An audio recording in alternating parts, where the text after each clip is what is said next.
마가복음을 읽으면서 인물과 장소 그리고 시간을 표시하였습니다. 이제부터는 특별한 마가복음의 어떤 관점을 이해하기 위해서 몇 가지 좀 알면 도움이 되는 부분을 체크하려고 하는데요. 크게 두 가지만 체크하려고 합니다. 첫 번째는 유두스라고 하는 헬라어 단어를 살펴보려고 합니다. 이 단어는 마가복음에 많이 사용되어 있습니다. 이를 좀 표현하려면 이렇습니다. 개역 개정, 개역 한글, 또 새번역, 각 버전에 따라서 번역의 차이가 있을 수 있습니다. 이 점 유의해 주시고요. 먼저 마가복음 1장 10절에 보면은 이 유두스라고 하는 단어가 사용되는데요. 예수께서 물속에서 막 올라오시는데 여기서 물속에서 막 올라오다 라고 할 때 이 막이라고 하는 표현이 번역된 이 막으로 번역된 단어가 원래는 유두스입니다. 이 단어가 어떤 단어인지 헬라어 성경을 보면은 보시는 바와 같이 이 1장 10절에 즉시 곧 곧바로 이렇게 번역되어 있는 유두스라고 하는 단어가 있는데 그 단어는 스트롱 코드로는 2117번이에요. 그런데 이것을 부사로 유데오스라고 하는 2112번 이것도 있습니다. 이 두 단어가 맥락으로 보면 같은 단어이겠지만 사용 용례가 조금씩 다르죠. 12절에서도 보면은 카이 유두스라고 되어 있죠. 그래서 2117번 스트롱 코드 2117번을 이제 찾아보는 작업을 해보겠습니다. 성구사전에 보면은 아까 본 2112번 유데오스라고 하는 부사는 36개 사용됐는데 특별히 여기에서는 마태복음에서 좀 많이 사용된 것으로 보여집니다. 그리고 다른 데서도 조금씩은 사용이 됐어요. 마가복음에서는 딱 한 번 표현이 되었고요. 반면 2117번 유두스라고 하는 이 2117번 이 유두스는 문법적으로 좀 구분이 되어져 있는데 이제 평탄하다, 평탄케라는 그런 표현으로 번역되어 있는 부분들이 좀 있고 또 바르다 이렇게 표현될 것도 있습니다. 자, 우리가 볼 부분은 바로 여기서부터입니다. 요두스라고 하는 이 단어가 이제 부사로 사용된 부분인데 마태복음은 3장 16절, 13장 20절, 13장 21절, 14장 27절, 그 다음에 21장 3절 이렇게 되어 있죠. 자, 그리고 마가복음은 좀 많은데요. 1장 10절부터 쭉 내려가겠습니다.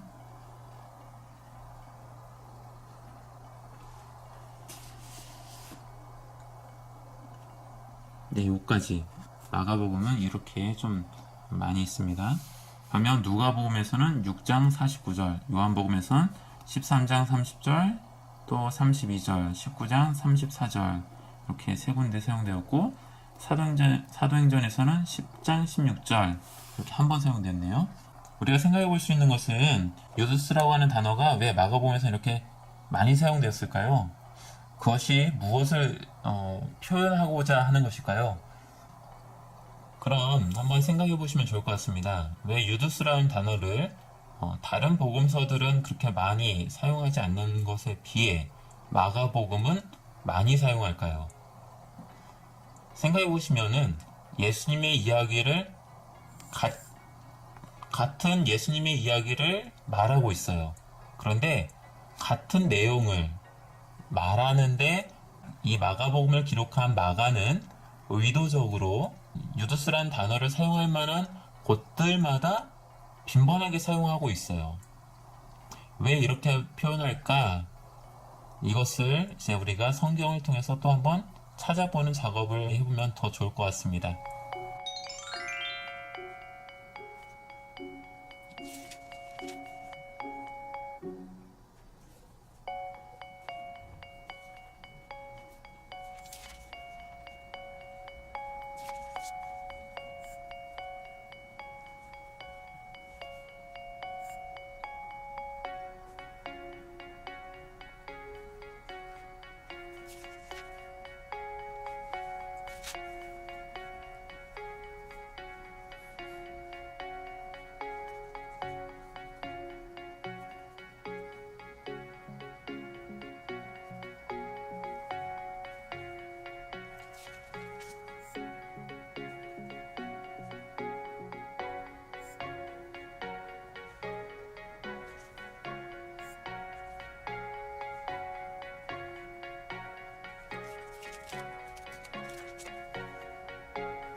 저는 빨간색으로 표시를 했는데요. 함께 같이 한번 살펴보겠습니다.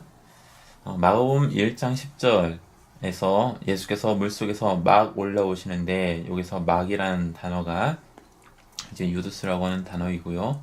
또 12절에 그리고 곧 성령이에서 곧이라는 단어가 유두스입니다. 그리고 1장 20절에서 곧바로 그들을 부르셨다 해서 곧바로로 되어 있습니다. 읽으면서 느낀 거는 세 번역에서는 곧바로라고 번역을 많이 했다라는 것이죠. 개역 개정에서는 즉시라고 번역한 반면 세 번역에서는 곧바로라는 번역으로 좀 많이 사용된 것 같아요.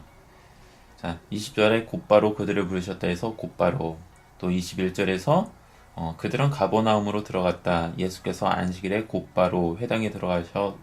여기서 곧바로, 또 23절에 그때라는 단어가 이제 이 유두스를 번역한 단어입니다. 그리고 28절에 그리하여 예수의 소문이 곧 갈릴리 주위에, 여기서 곧이란 단어이고요. 또 29절에서 그들은 회당에서 나와서 곧바로, 여기서 곧바로, 또 30절에 마침 시몬의 장모가에서 마침이라는 단어입니다. 이 단어가 개역 한글에서는 시몬의 장모가 열병으로 누웠는지라 사람들이 곧 그의 일로 예수께 여짜온대, 이렇게 되어 있거든요.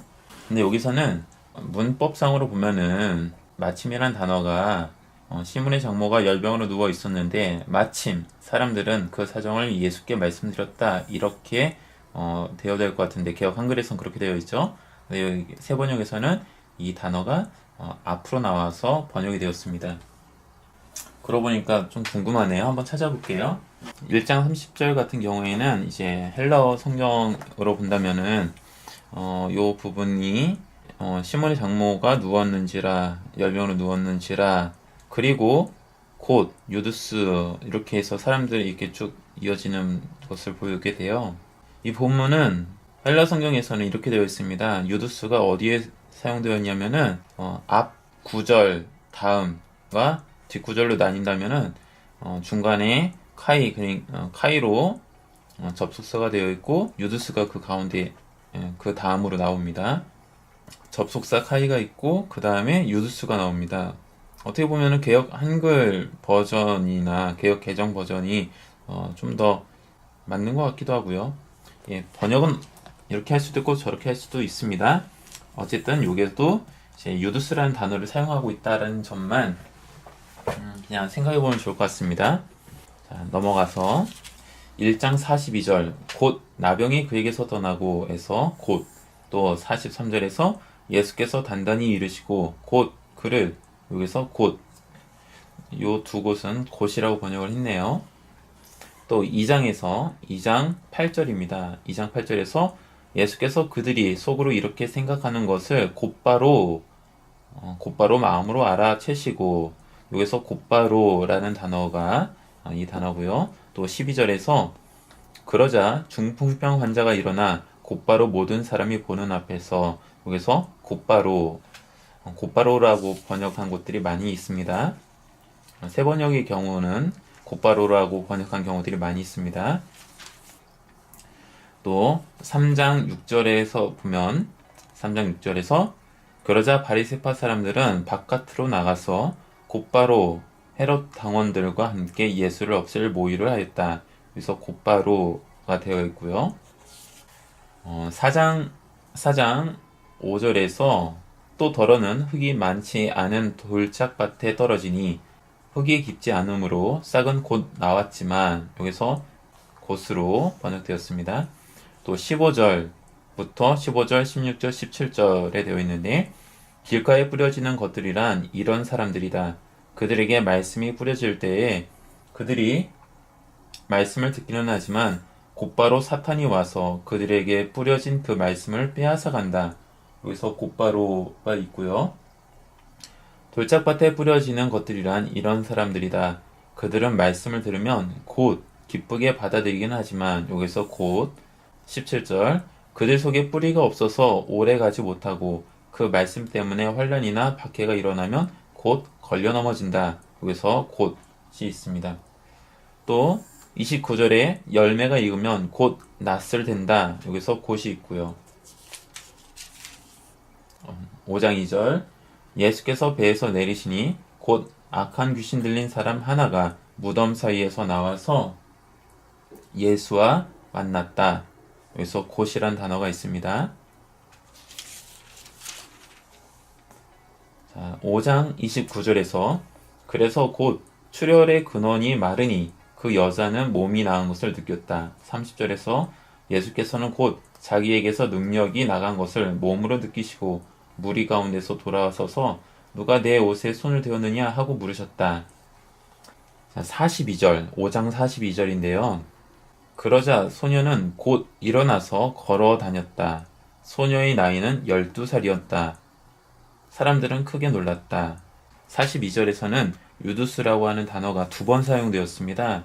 근데 여기서는 세 번역에서는 한 번만 번역이 되고 첫 번째 것만 번역이 되었고 두 번째 여기 사람들은 크게 놀랐다 그 앞에 유두스라는 단어가 있는데 여기에서는 사용을 번역을 하지 않았습니다. 예, 이렇게 좀 생략이 되었습니다.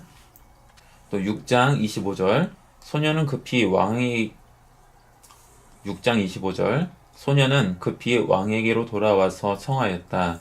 여기서 급히 또 27절에 그래서 왕은 곧 호위병을 보내서 여기서 곧 이게 다 유두스라는 단어를 쓰고 있고요.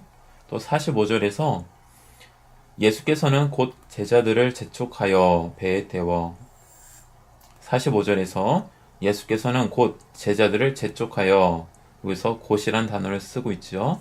또 50절에서도 그를 보고 모두 놀랐기 때문이다. 그러나 예수께서 곧 그들에게 말씀하셨다.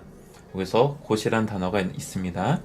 또 54절에 그들이 배에서 내리니 사람들이 곧 예수를 알아보고 여기서도 곧이란 단어가 번역이 되어 있습니다. 7장 25절 악한 귀신 들린 딸을 둔 여자가 곧바로 예수의 소문을 듣고 와서 그의 발 앞에 엎드렸다. 여기서 곧바로가 번역되어 있고요. 8장 10절 그리고 곧 제자들과 함께 배에 올라 달마누다 지방으로 가셨다. 여기에서도 곧이라고 번역되었습니다. 자, 9장 15절입니다. 9장 15절 온 무리가 곧 예수를 보고서는 몹시 놀라 달려와서 인사하였다. 여기서 곧 20절 그래서 그들이 아이를 예수께 데려왔다. 귀신이 예수를 보자 아이에게 즉시 심한 경련을 일으켰다. 여기서 즉시 그리고 세 번역에서는 24절에 유두스가 사용이 되어 있습니다. 맨 앞에. 근데 여기서는 번역이 안 되어 있어요. 24절에 그 아이 아버지는 큰 소리로 외쳐 말했다. 내가 믿습니다. 믿음 없는 나를 도와주십시오. 여기서 그 아이 아버지 이 앞에 유두스란 단어가 되어 있는데 번역은 생략되었습니다. 이제 여기서부터는 유두스란 단어가 좀 점차 좀 사용 빈도가 좀 떨어집니다. 11장 2절 여기서도 유두스란 단어가 있는데 번역이 안 되어 있어요. 그들에게 말씀하셨다. 너희는 맞은편 마을로 가거라. 거기에 들어가서 보면 아직 아무도 탄 적이 없는 새끼 낙이 한 마리가 매여 있을 것이다. 그것을 풀어서 끌고 오너라. 여기서 아직 아무도 탄 적이 없는 새끼 낙이 한 마리 요 앞에 유두스란 단어가 있습니다. 이제 개역 한글에선 번역이 되어 있을 거예요. 개역 한글 개역 개정에선 번역이 되어 있는 걸로 제가 생각이 나는데 자 3절에서도 이렇게 되어 있습니다. 어느 누가 왜 이러는 거요 하고 물으면 주님께서 쓰시려고 하십니다. 쓰시고 나면 지체 없이 이리로 돌려보내실 것입니다 하고 말하여라. 여기서 지체 없이가 유두스를 번역한 단어입니다. 14장 43절에 이제 나타나는데 그 사이에는 유두스란 단어가 사용이 안 되어 있었어요. 43절에서 그런데 예수께서 아직 말씀하고 계실 때에 여기에서 아직으로 번역되었습니다. 14장 72절 그러자 곧 닭이 두 번째 울었다. 여기에서 곧으로 번역이 되어 있습니다. 그리고 마지막으로 15장 1절 새벽에 곧 대제사장들이 장로들과 율법 학자들과 더불어 회의를 열었는데 그것은 전체 의외였다. 여기서 곧이 사용되었습니다. 이렇게 마가복음에서 많이 사용된 유두스라는 단어를 찾아보았습니다. 마가복음을 기록한 마가는 이 유두스라고 하는 이 단어를 다른 복음서들 기자들보다 더 많이 아주 빈번하게 사용했을까요? 어쩌면 거기에 마가의 관점이 담겨져 있는 것인지도 모르겠습니다. 어떤 학자는 이 유두스의 사용이 빈번하게 사용된 것을 보고서 의도적으로 뭔가 긴박하게 일이 되어져 가는 과정을 마가는 의도적으로 보여주고자 했다라고 말합니다. 특별히 유두스를 많이 사용하고 있는 1장부터 11장까지의 과정을 통해서 그 가운데 일이 긴박하게 뭔가 되고 있다라는 뉘앙스를 보여주고 싶었는지도 모르겠어요. 여러분들이 성경을 읽으시면서 유두스가 나올 때마다 좀 그런 느낌을 한번 받을 수 있는지 한번 생각해 보셨으면 좋겠습니다. 또 두 번째, 마가복음을 읽으면서 우리가 관심을 가져야 되는 또 한 가지가 있습니다.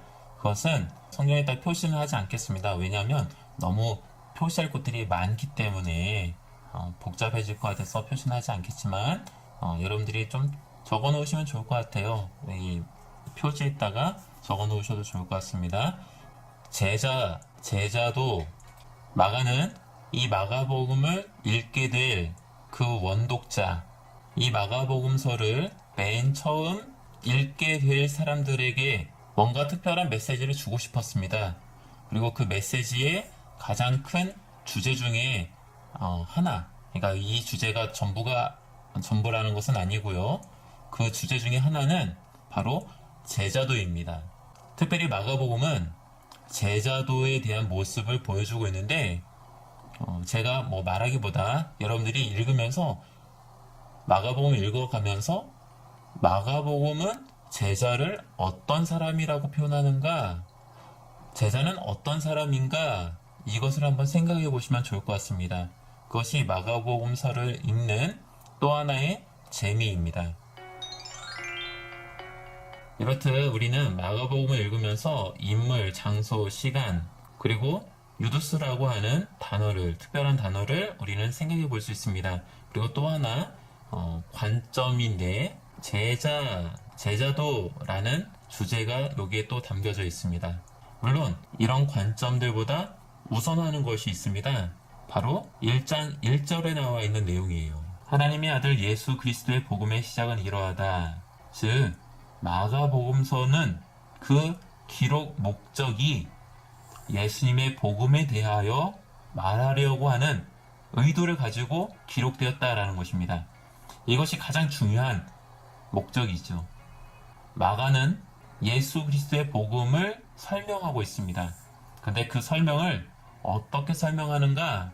인물들, 장소, 시간, 세 가지의 어떤 정보들을 가지고 여러분들이 읽어가면서 예수님의 복음이 무엇인지, 그리고 그 복음은 얼마나 역동적으로 움직여지는지, 그리고 그 복음은 또 어떻게 사람들에게 전달되어지고, 또 그 전달된 복음은 사람들을 또 어떻게 변화시키는지에 대해서 좀 생각해 보시면 좋을 것 같습니다. 여러분들이 또 마가복음을 다시 한번 읽으면서 다음 시간에는 마가복음의 구조에 있는 각 단락들에 대한 내용을 좀 정리해보는 시간을 갖도록 해보겠습니다. 감사합니다.